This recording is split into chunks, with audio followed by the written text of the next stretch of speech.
आयत का क्षेत्रफल क्या होगा वो देखिए। क्षेत्रफल बराबर होता है लंबाई गुना चौड़ाई। तो लंबाई आपका कितना है 10 मीटर और चौड़ाई है 5 मीटर। तो 10 बचे कितना हो गया 50 मीटर स्क्वायर। इसको हम लोग वर्ग मीटर भी बोलते हैं। तो hello friends, welcome to Krishna tutorial hall and institute of mathematics. Learn easy methods to solve mathematical problems. मैं मुकेश आज आप लोगों के लिए क्षेत्रमिति मेंसुरेशन का पार्ट 6 लेकर आया हूँ। और आज हम लोग पढ़ेंगे आयत के बारे में। पिछले क्लास में लोग पढ़े थे समचतुर्भुज के बारे में, और उसके पिछले क्लास में लोग पढ़े थे समांतर चतुर्भुज के बारे में। चतुर्भुज का एक टाइप है आयत, इसमें भी 4 भुजाएं होती है। तो आज हम लोग आयत के बारे में जानेंगे। आयत का क्षेत्रफल कैसे ज्ञात करते हैं, उसका परिमाप कैसे ज्ञात करते हैं, और आयत के पहचान क्या है, कैसे हम पहचानेंगे किसी आकृति की यही आयत है। तो चलिए फ्रेंड्स, इसी के बारे में हम लोग आज डिटेल्स में बात करने वाले हैं। तो आप लोग से वीडियो के अंतिम तक बने रहिए, तभी आप आज के क्लास को अच्छी तरह सीख पाएंगे और समझ पाएंगे। तो चलिए बिना देर किए शुरू करते हैं आज का क्लास। क्लास शुरू करने से पहले एक बात मैं चाहता हूँ, अगर आप चैनल पर नए हैं, पहली बार मेरी वीडियो को देख रहे हैं, तो चैनल को सब्सक्राइब कर लीजिए और बेल आइकन को प्रेस कर दीजिए, ताकि आपको मेरी रेगुलर आने वाली वीडियो का नोटिफिकेशन मिलता रहे। और मेरी क्लास अगर आपको अच्छा लगता है तो लाइक करना मत भूलिएगा। चलिए शुरू करते हैं आज का क्लास। सबसे पहली बात जो है फ्रेंड्स, वो आपको यहाँ पर ये समझना कि आयत कहते किसे हैं।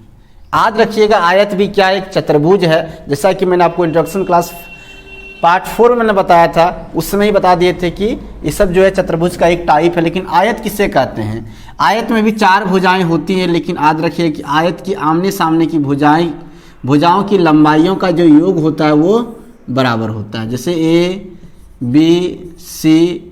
योग नहीं, आमने सामने की भुजाओं की जो लंबाइयाँ हैं वो बराबर होती है। तो इधर वाला भी बराबर होगा। जैसे अगर ये L है, ये भी L है, ये B है और ये B है, तो ये सामने बराबर होगी। उसके बाद देखिए, समांतर चतुर्भुज में क्या होता है कि आमने सामने की भुजाएं समांतर होती है और बराबर भी होती हैं। आयत में क्या होता है, आमने सामने की भुजाएं बराबर होती है लंबाई में, और इसके विकर्ण भी बराबर होते हैं। यानी AB बराबर CD और BC बराबर AD होगा, और साथ में आपका विकर्ण भी बराबर होगा। AC बराबर क्या हो जाएगा, BD होगा। तो वह आकृति यानी वह चतुर्भुज जिसकी आमने सामने की भुजाएं बराबर होती हैं तथा विकर्ण भी बराबर होते हैं, उसे हम लोग क्या कहते हैं, आयत कहते हैं। और दूसरी बात याद रखिएगा, आयत का प्रत्येक कोण जो है वो समकोण होता है, यानी प्रत्येक कोण 90 डिग्री का होता है। अब सबसे पहली बात इसे हम लोग जानेंगे क्या क्या। तो सबसे पहले हम लोग जानेंगे आयत का क्षेत्रफल निकालने के लिए। तो आयत का क्षेत्रफल कैसे ज्ञात करते हैं? तो आयत का क्षेत्रफल ज्ञात करने का फॉर्मूला होता है लंबाई गुना चौड़ाई। लंबाई गुना चौड़ाई जो है वो होता है आयत का क्षेत्रफल, यानी L इंटू क्या हो जाएगा, B होगा। और अगर आपसे पूछा जाता है कि आयत का परिमाप ज्ञात कीजिए, तो आयत का परिमाप आप कैसे ज्ञात करेंगे? ये देखिए, परिमाप आप क्या सीखे हैं कि किसी भी आकृति का परिमाप कैसे ज्ञात करते हैं? तो उस आकृति के सभी भुजाओं के लंबाइयों का योग जो होता है उसे हम लोग क्या कहते हैं, उस आकृति का परिमाप कहते हैं। तो यहाँ पर आयत का परिमाप अगर ज्ञात करना है तो कैसे जोड़ेंगे आप, L plus B plus L plus B, ऐसे जोड़ेंगे नहीं। इस भुजा की लंबाई, इस भुजा की लंबाई, इस भुजा की लंबाई प्लस इस भुजा की लंबाई। जोड़ने पर देखिए आपके सामने क्या आता है, L 2L प्लस 2B आता है। 2 अगर कैल्शियम कॉमन ले लेते हैं यहाँ पर 2 आप, तो क्या बचेगा, L प्लस B आता है। यानी इसको अगर शब्दों में हम लिखेंगे तो परिमाप बराबर हम क्या लिखेंगे, तो परिमाप बराबर हम लिखेंगे 2 इंटू लंबाई और प्लस क्या, चौड़ाई। इससे आप क्या कर सकते हैं, आयत का परिमाप ज्ञात कर सकते हैं। दूसरा देखिए, अगर बोलता आयत का विकर्ण ज्ञात कीजिए, क्या बोलेगा, विकर्ण ज्ञात करने। तो आयत का देखिए समकोण त्रिभुज है, तो हम यहाँ पे पाइथागोरस थ्योरम लगा सकते हैं, और उसमें क्या होता है L square plus B square, root under लंबाई का स्क्वायर प्लस चौड़ाई का स्क्वायर से आप क्या कर सकते हैं, आयत का विकर्ण ज्ञात कर सकते हैं। अब आगे देखिए फ्रेंड्स, अगर किसी भी आयत के बाहर या अंदर कोई रास्ता है, जैसे मान लीजिए आयत है, इसके अंदर में रास्ता है। अगर इस आयत की बात करें, इसके अंदर में रास्ता है, और अगर इस आयत की बात करें तो इसके बाहर में रास्ता है।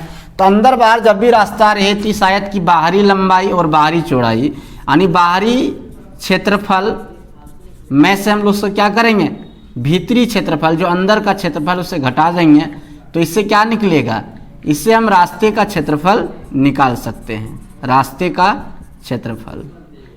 तो ये सब हम बताएंगे आपको, सवाल सॉल्व करके जब दिखाएंगे उस समय।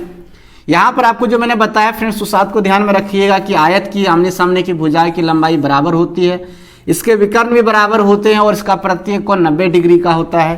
क्षेत्रफल कैसे निकालते हैं, तो लंबाई गुना चौड़ाई। परिमाप कैसे निकालते हैं, तो 2 इंटू लंबाई प्लस चौड़ाई। और विकर्ण कैसे ज्ञात करते हैं, रूट अंडर लंबाई स्क्वायर प्लस चौड़ाई का स्क्वायर। आइए कुछ सवाल हम सॉल्व करके आपको दिखाते हैं। एक सवाल लेते हैं, सवाल देखिए आपके सामने है, कहता है कि एक आयत की लंबाई 10 मीटर और चौड़ाई 5 मीटर है, तो उस आयत का क्षेत्रफल होगा। देखिए उस आयत का क्षेत्रफल क्या होगा जिसकी लंबाई और चौड़ाई दिया हुआ है।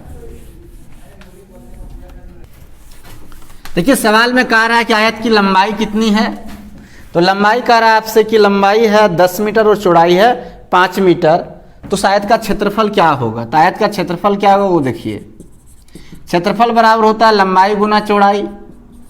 तो लंबाई आपका कितना है 10 मीटर और चौड़ाई है 5 मीटर, तो 10 बचे कितना हो गया 50 मीटर स्क्वायर। इसको हम लोग वर्ग मीटर भी बोलते हैं।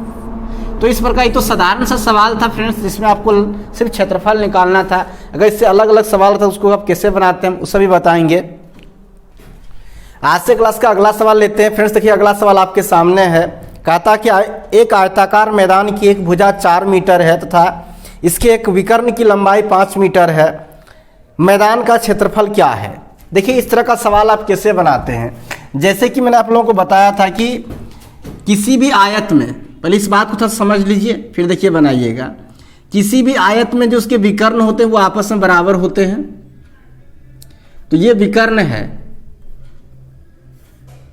ये दो रेखाएं क्या है, इसका विकर्ण है इस आयत का, और ये भी क्या है इसका एक विकर्ण है, ए बी सी और डी। दूसरी बात हम बताए थे कि आयत का प्रत्येक कोण क्या होता है 90 डिग्री का, यानी एक समकोण होता है। अगर एक विकर्ण की लंबाई हमको दी हुई है और एक भुजा की लंबाई दी हुई है, तो आप ध्यान से देखिए ए बी डी में देखिए, या फिर बी डी सी में, या फिर बी ए सी में, या फिर ए डी सी में, सब में एक समकोण त्रिभुज बन रहा है, जहां पे जो विकर्ण है वो कर्ण का काम कर रहा है। यानी अगर एक भुजा आपको पता है, एक विकर्ण की लंबाई पता है, तो आप जो है दूसरी भुजा की लंबाई ज्ञात कर सकते हैं। तो यहाँ पे जो सवाल है फ्रेंड्स, उस सवाल में आप क्या देखिए कि विकर्ण दिया है 5 मीटर और एक भुजा की लंबाई दिया है 4 मीटर। तो दूसरी भुजा की लंबाई क्या होगा, रूट अंडर विकर्ण का स्क्वायर माइनस दूसरी भुजा का स्क्वायर जो दिया हुआ है। ये दूसरी भुजा हम निकाल रहे हैं, पहली भुजा दिया हुआ है। तो क्या लिखेंगे आप, 5 का होल स्क्वायर कितना होगा 25 meter square minus 16 meter square, तो क्या हो गया आपका 9 मीटर स्क्वायर, और कितना आ गया 3 मीटर। तो इस प्रकार से आपकी दूसरी भुजा भी निकल गई।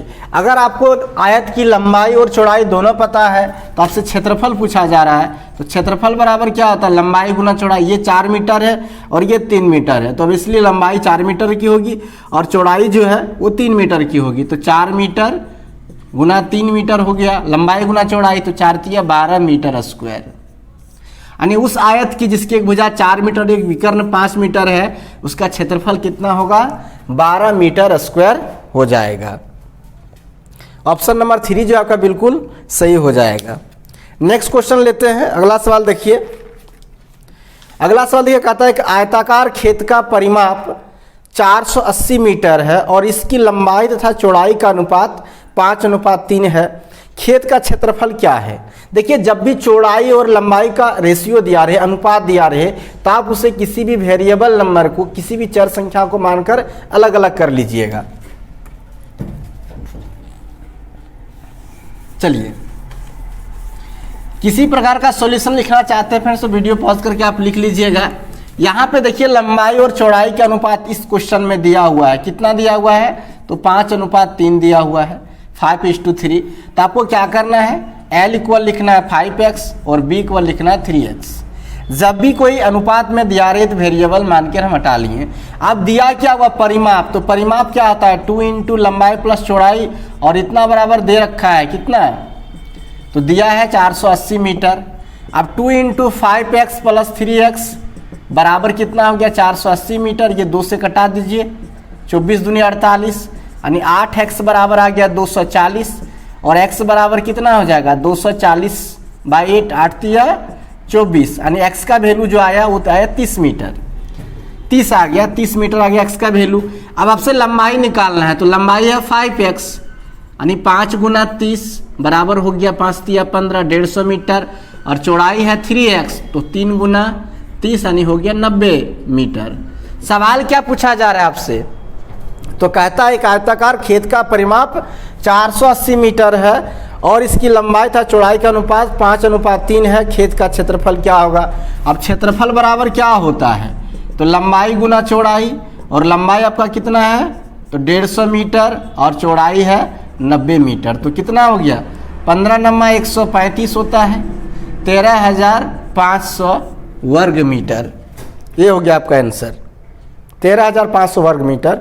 ऑप्शन नंबर 2 जो है बिल्कुल सही होगा। फ्रेंड्स, अगर क्लास अच्छा लग रहा है, सॉल्यूशन अच्छा लग रहा है तो वीडियो को लाइक कर दिए, ज़्यादा शेयर कर दिए, ताकि और भी फ्रेंड्स जो है आपका जो है वो जुड़कर इस वीडियो को देख सके। और आप पहली बार वीडियो को देख रहे हैं तो चैनल को सब्सक्राइब करना मत भूलिएगा। आइए एक और सवाल लेते हैं आज के क्लास का। अगला सवाल देखता है, यदि किसी आयताकार खेत की चौड़ाई उसकी लंबाई के 2/3 है और उसकी परिमिति 160 मीटर है तो उसका क्षेत्रफल होगा। देखिए यहाँ भी क्या कह रहा है कि चौड़ाई उसकी लंबाई की 2/3 यानी 2/3 है, तो कैसे निकालेंगे। फ्रेंड्स, सॉल्यूशन लिखना चाहते हैं तो वीडियो पॉज करके आप लोग लिख लें। देखिए नेक्स्ट क्वेश्चन का समझिएगा।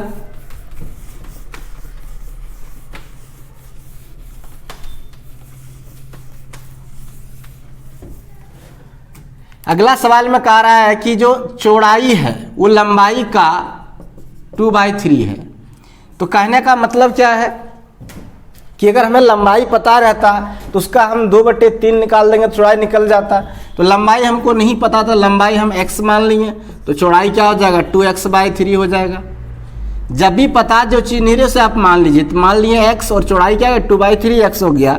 अब परिमाप क्या आता है 2 × L + B और इतना बराबर दिया हुआ 160 मीटर, तो क्या हो जाएगा x + 2x/3 बराबर 160 मीटर। ये 2 से कटा दीजिए 80, यहाँ पे क्या हो जाएगा भिन्न का जोड़ करेंगे तो 3x + 2x/3 बराबर हो गया 80 और 5x/3 इक्वल हो गया 80।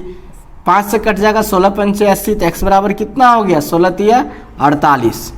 तो ये आपका x का वैल्यू निकल गया, जिसमें x का वैल्यू ये निकला तो L बराबर कितना हो जाएगा x यानी कि 48 मीटर और B जो है वो है x का 2/3 यानी 48 गुना 2/3, तो 3 से कटाइए 16 तिया 48, 16 दूनी 32 मीटर।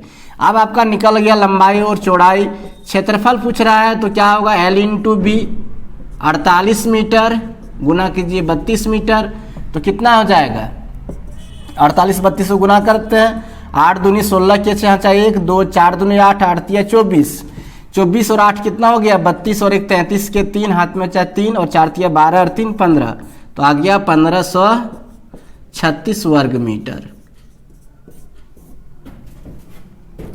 तो इस प्रकार से अगर परिमाप दिया रहे, भुजाओं की लंबाई दिया रहे, तो आप जो भी सवाल दिया रहे उससे आप इससे क्या कर सकते हैं, आयत का जो भी मैंने आज टिक आप लोगों को बताया फॉर्मूला होता है उससे आप आयत से संबंधित सारे सवाल को सॉल्व कर सकते हैं और कर लेंगे। आई होप आपने पूरा वीडियो देखा होगा और अगर अच्छा लगा आपको तो लाइक कर दीजिए, ज़्यादा शेयर कर दीजिए और नए हैं तो चैनल को सब्सक्राइब कर लीजिए। तो चलिए फ्रेंड्स, मिलेंगे फिर नेक्स्ट क्लास में कुछ और क्षेत्रमिति के कुछ और टॉपिक को लेकर। आज का क्लास हम यही खत्म करते हैं। आज का क्लास आपको कैसा लगा है कमेंट करके जरूर बताइएगा। अच्छा लगा है तो लाइक कीजिए, ज़्यादा शेयर कीजिए और नए हैं तो चैनल को सब्सक्राइब कर लीजिए। चलिए मिलते हैं फिर नेक्स्ट क्लास में, तब तक आप सबको थैंक यू।